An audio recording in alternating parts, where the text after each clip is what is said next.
Alright, so we're gonna use these L-shaped hang-ons. I got our Harbor Freight. We're gonna hang a hose. I hadn't used it because I don't know if I found a stud to stick it into the stucco, but I found these at Home Depot that say you don't need a stud and they hold up to 80 pounds, so we're gonna give it a shot. Let's see how it goes.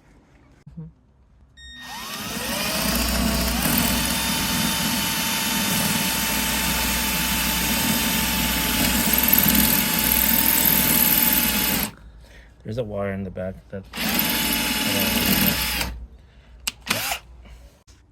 Alright, so we used the level and a right angle and screws, and they feel pretty strong. The screws are in there. Feels pretty solid. The strong's in there. Pushing down on it. Feels good.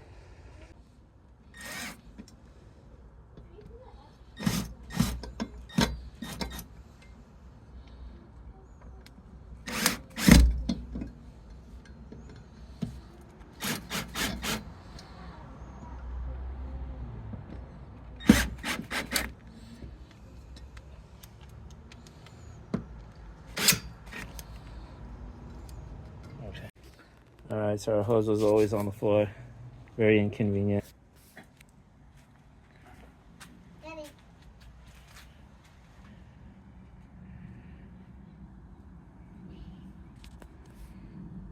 I didn't like it, so we just spray painted it down. A little paint's chipping, but stickers, I'll peel those off. But oh wait, a year later, still hanging in.